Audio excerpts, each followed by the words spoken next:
Hey, what's up guys? So today in digital cinema, we will be talking about how to record the best audio possible for your video needs like videos, YouTube videos, short films, and feature films.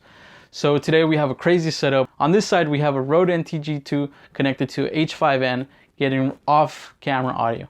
And then on the second option, we have the Rode Video Micro Pro mic, the $60 Rode mic. I'll put a picture right now. Yeah. I'm using that mic straight into the Sony a6300, and I'm shooting this on the Sony 18-105 constant f4. I'll talk about my setup later. And the third option I'm using is a Rode Lav Smart Plus, I believe. Like I said, I'll show the picture and I'll put in the annotations the actual name because I'm really bad with names. But we are testing these three audio things, and I'm giving you these tips so you can improve your audio for any kind of video content that you're creating. Okay, so on this side, we'll be testing out each mic. So on this one, I'm gonna turn off the two other mics and I'm gonna use the Rode Smart Lav that I'm using. So this is how it sounds. It's pretty dope. And this one's about, you could find it on eBay from $70 to $80, or you could buy it on B&H, and you could buy this Lav anywhere. And what I'm doing is I'm hooking it up. Here, I'll show you. I'm hooking it up straight into my phone into an app called RecForge 2. The app costs $4.99, and honestly, it's giving me some awesome audio. I use this setup for my feature film at Sueño Americano. I had most of my actors just plug in my phone and then record the audio, and it turned out pretty good. Okay, now we're gonna talk about the Rode NTG2 into the H5N. So this one's this one's more for short films and even feature films. So with this one, for this setup, it's a little bit more because the Rode NTG2, I believe I bought it for $170 on eBay. And then I bought the H5N, a brand new for, I believe, $269 at Best Buy. And this setup, I like more for short films and feature films because it's an awesome setup. I'll show you a clip of a video right now recorded with that Rode mic. And it sounds pretty good.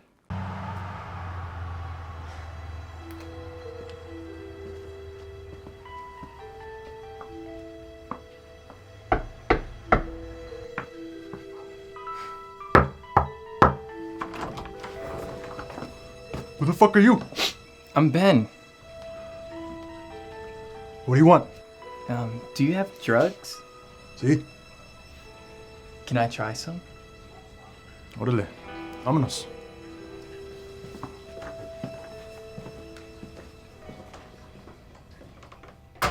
And yeah, again, that was a Rode NTG2 hooked into the H5N with an XLR cable. Now I'll be showing you the best ways to set up the audio right now, so check it out. All right guys, so I'm gonna show you guys how to set up this thing. Hopefully I'm able to do it like this. It's a little bit difficult doing it like this, but whatever. All right, so the first things first is that you wanna, let me focus this. I'm doing this all manual.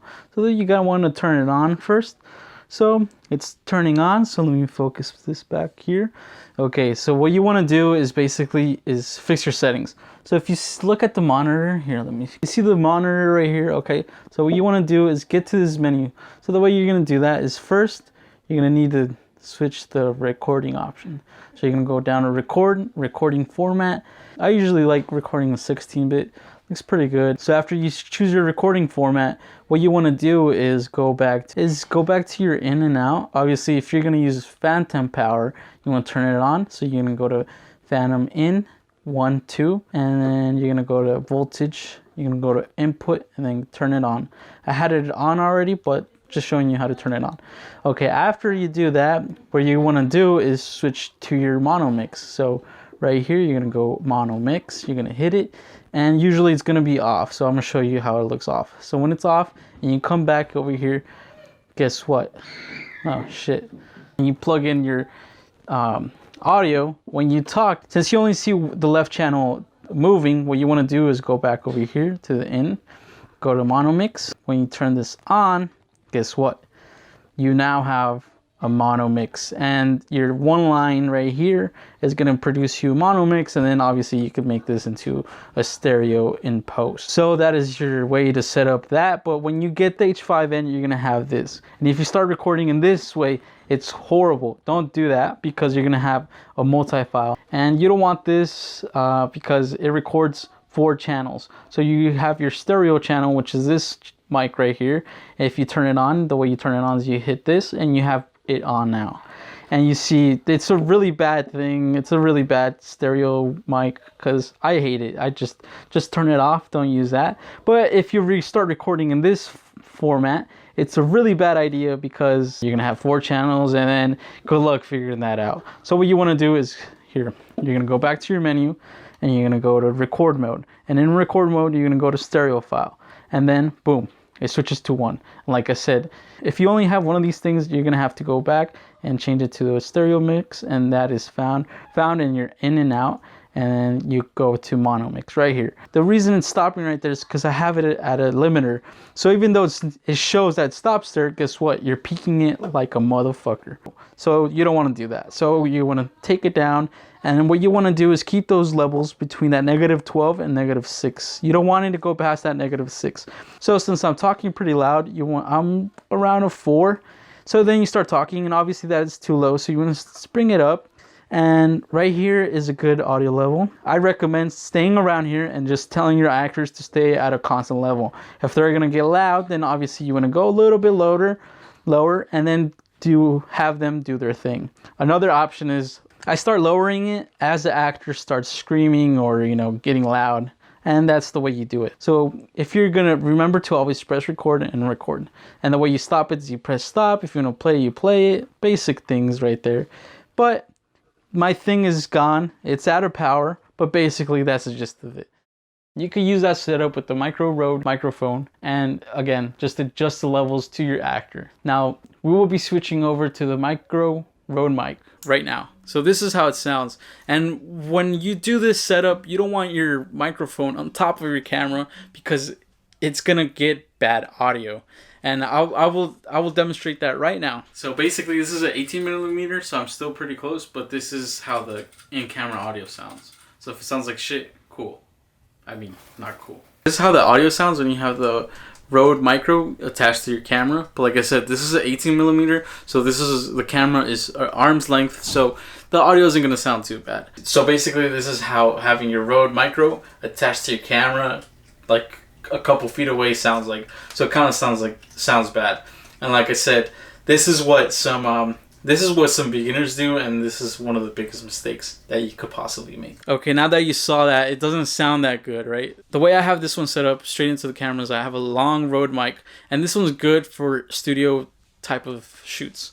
It's connected, I have it real close to a little tripod, and I have it connected. So it's pretty fairly close. So right here on this side, I have the Rode NTG2. So I have it right here, and then not even, I guess, like 12 inches away from me, I have the Rode Micro Pro.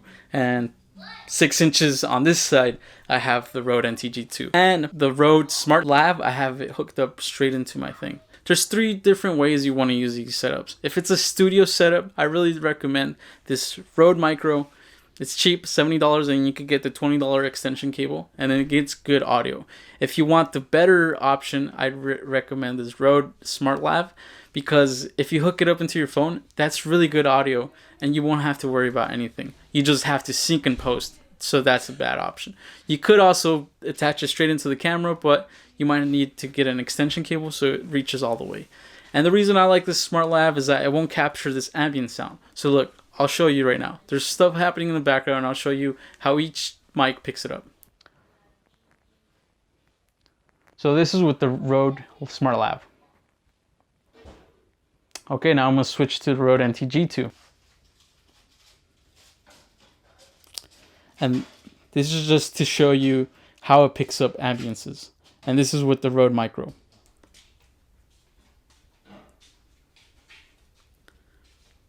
Yeah, so I just wanted to show you how each mic picks up ambiances differently. So if you hear background noise, that's because the Rode NTG2 and the Rode Micro are different types of mic. Basically, these are the 3 mics that I'm using.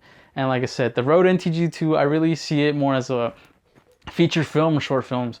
You want to capture some of the ambiances in the street, some of the stuff in the ambience that you're in. So the Rode NTG2 is a perfect thing. Now with the Rode Smart Lav, you could capture some of those ambiances, but In some of my scenes in my feature film, there was like nothing, so I had to add that in later in post. So that's another thing to figure it out.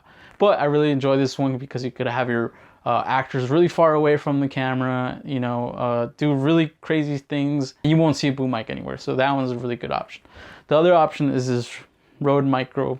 This Rode Micro, it's pretty good. I did another short film using just this mic, and I'm gonna show you that one right now.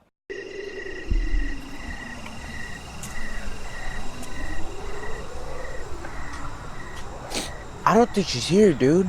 Nah, bro, I just think we need to wait. Nah, I think you Googled her wrong. Nah, bro. Whoa, did you hear that? Did you fart? Nah. Yo, what the fuck? Ooh, she's smoking. Dude, I think she's dead. If you could tell, the audio is a little bit kind of weird.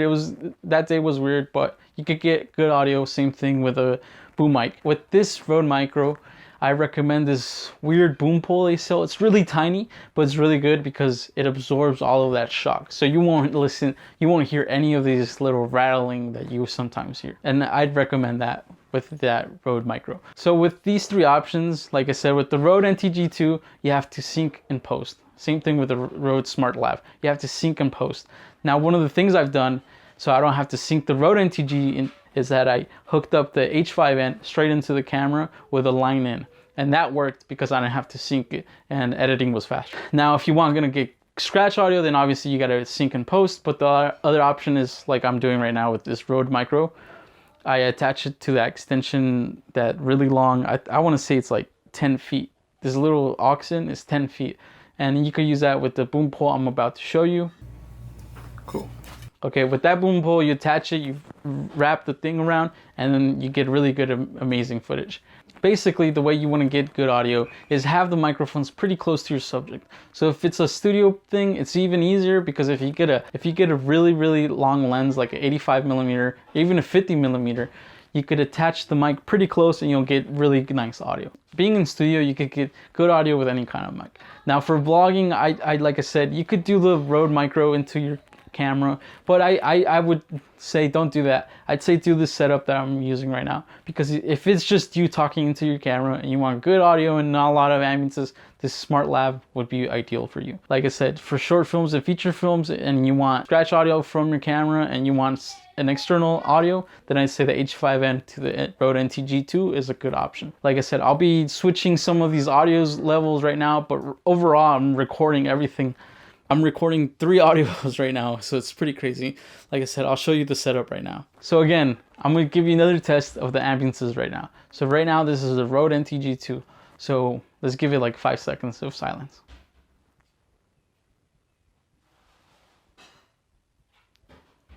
If you don't hear anything, that's good, because there's a lot of stuff happening in the background. Now we're going to switch over to the NTG2 into the H5N ambiances. So 5 seconds.